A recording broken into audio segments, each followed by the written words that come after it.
vamos ao nosso tema. O nosso tema de hoje, por que Jesus determinou que eles não se ausentassem de Jerusalém? Por que Jesus determinou isso? Jerusalém era o início de uma vida nova para aqueles que se entregassem de corpo, alma e espírito. Seria o início de uma vida com Deus, o início de uma vida transformada. Todos que desejassem receber o Espírito Santo, o Espírito de Deus, deveriam obedecer o propósito divino. E o propósito divino era permanecer em Jerusalém. Não era sair de Jerusalém. Porque Deus determinou que tinha que ser em Jerusalém que o Espírito de Deus seria derramado. Então, o não sair de Jerusalém significa hoje não sair do Espírito, não abandonar a fé, não se ausentar da presença de Deus. Quantos vêm, assistem às reuniões e até gostam das reuniões, mas não permanecem? Quando você, amigo, amiga, não permanece na fé, você está se ausentar de Jerusalém. Você está se ausentar do propósito divino que Deus tem para ti. E por isso você vê que há pessoas que, embora conheçam a palavra, conheçam as doutrinas de uma religião, nunca tiveram uma experiência com Deus, porque elas se ausentam, elas não permanecem na fé, elas não permanecem seguindo a Jesus. Conhecem tudo, sabem de tudo, mas nunca tiveram uma experiência com Deus, nunca foram gerados pelo Espírito Santo, e isso é perigoso. É perigoso porque uma pessoa como essa, ela se torna religiosa. Ela se torna religiosa. E na época, Deus falou com mais de 500 pessoas. Jesus falou com mais de 500 pessoas. Mas no dia de Pentecoste, quantos permaneceram em Jerusalém? Quantos permaneceram no cenáculo? Quantos obedeceram o propósito de permanecer para receberem o Espírito Santo? Apenas 120. E os 120 receberam o Espírito Santo e dali começou a igreja do Senhor Jesus. Então, Jesus determinou e a resposta é porque a sua igreja começaria de Jerusalém até os confins da terra. Esse é o objetivo, né? Ia começar em Jerusalém e ia se espalhar pelo mundo inteiro. Em algum lugar tem que começar a igreja do Senhor Jesus. Lembrando que não estamos falando da igreja física, não estamos falando da igreja evangélica, da igreja espírita, da igreja protestante, da igreja do reino de Deus. Não, estamos falando da igreja de Jesus, a igreja espiritual na qual ele é o pastor. Mas essa igreja tinha que começar em Jerusalém, porque aí haveria o derramamento do Espírito Santo, que fazia com que eles seriam testemunha e dali começaria e se espalharia para todos os confins da terra. E hoje, graças a Deus que o Evangelho chegou até nós, que a palavra de Deus chegou até nós, porque houve aqueles que obedeceram, aqueles que permaneceram no cenáculo, aqueles que se ausentaram das coisas do mundo e abraçaram a fé em Jesus, abraçaram o propósito divino. Aí no livro de Atos, no capítulo 1, no versículo 8, fala: mas recebereis o poder do Espírito Santo, que há de vir sobre vós, e ser-me-eis testemunhas, tanto em Jerusalém como em toda a Judeia e Samaria, e até aos confins da terra. Então, Esse propósito de permanecer em Jerusalém tinha como objetivo receber o poder do Espírito Santo. E o poder do Espírito Santo nos torna testemunhas vivas do Senhor Jesus. O que é ser testemunha? Nós sabemos que há 2026 anos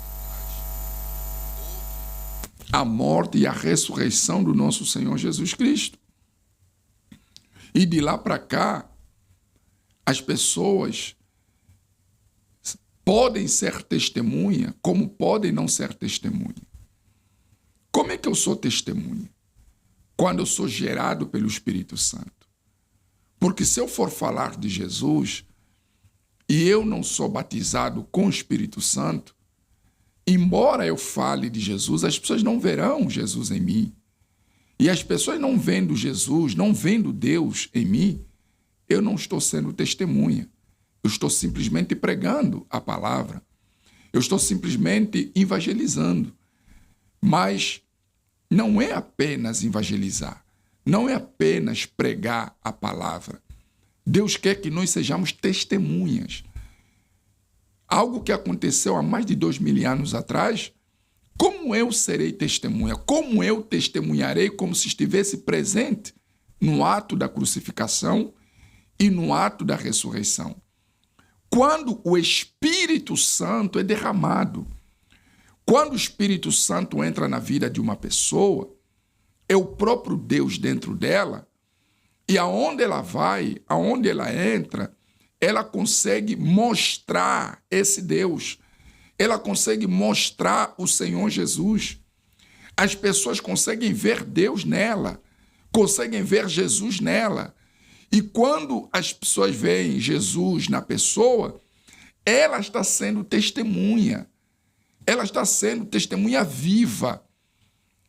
Ainda que você não abra a boca, ainda que você não fale nada, se o Espírito de Deus está dentro de você, é impossível que as pessoas não vejam Deus em você. É impossível que as pessoas não percebam que há algo diferente em você. E aí, meu amigo e minha amiga, você não precisa fazer muito esforço para convencer as pessoas a se entregarem para Deus. Porque quando as pessoas veem em nós o próprio Senhor Jesus, porque somos testemunhas, o próprio Espírito Santo convence. Se o Espírito Santo não convencer as pessoas, quem somos nós para convencer? Então, o Espírito de Deus em nós convence as pessoas que recebem a palavra e se convertem. A esposa que tem o Espírito Santo faz com que o Espírito Santo que está nela convença o marido a se entregar para Jesus, a mudar de vida, a mudar de comportamento e vice-versa. Muitas vezes, as pessoas lutam para que o marido se transforme, para que a esposa se transforme, ou para que os filhos se transformem. Mas como essa transformação vai acontecer se você, amigo, amiga, não é um exemplo?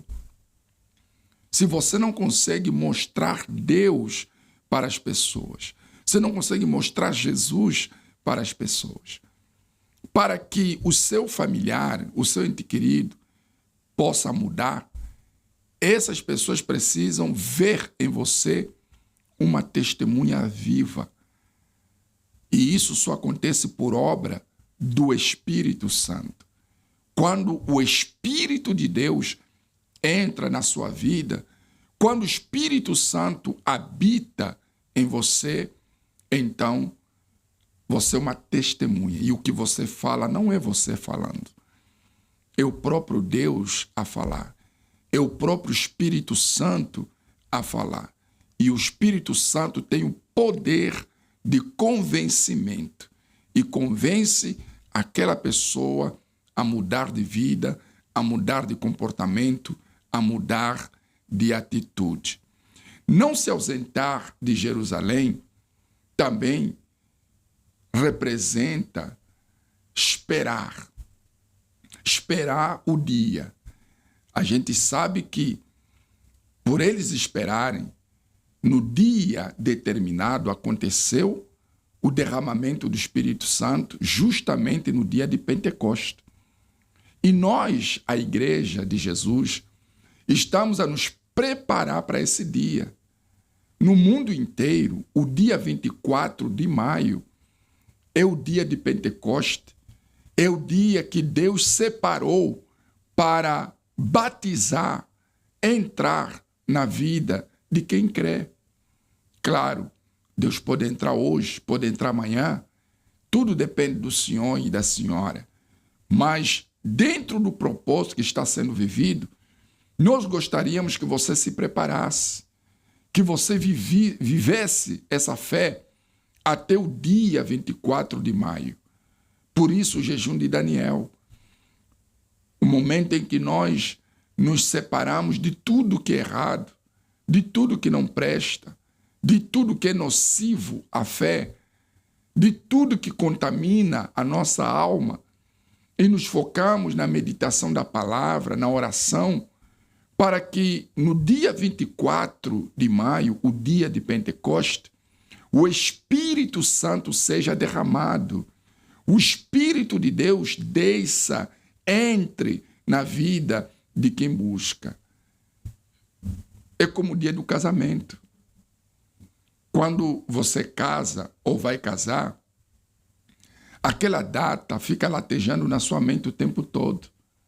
Você só pensa naquele dia. No caso da esposa, da mulher, ela pensa como vai entrar com seu vestido de noiva, como vai ser o vestido, como vai ser o momento no altar. A família pensa em como organizar a festa do casamento, o copo de água. O casal pensa no dia da lua de mel. O dia do casamento é um dia extremamente importante que não sai da cabeça da pessoa. E há uma preparação. A pessoa não vai casar da noite para o dia. Não, amanhã eu caso. Não. Há uma preparação. O dia 24 de maio, que é o dia de Pentecostes, é o dia do seu casamento com Deus. É o dia do seu encontro com o Senhor Jesus. E esse dia, você tem que vir preparado, preparada. Coloque a melhor roupa, tome o seu banho, faça uma oração, acorda de madrugada. Peça a Deus que lhe prepare. Peça a Deus que prepare esse momento, o momento do seu encontro com Deus. Venha preparado. Vai ser um domingo extraordinário. Vai ser um domingo aonde vai ficar marcado na história, aonde haverá um antes e um depois. O dia de Pentecostes, aonde você, eu, todos nós, estaremos diante do Pai, recebendo a maior dádiva que o ser humano pode receber, que é o selo, o batismo com o Espírito Santo. Já segue o Facebook do Bispo Alberto Segunda? Pela sua página principal, pesquise Bispo Alberto Segunda e em segundos fique a par de todas as últimas postagens.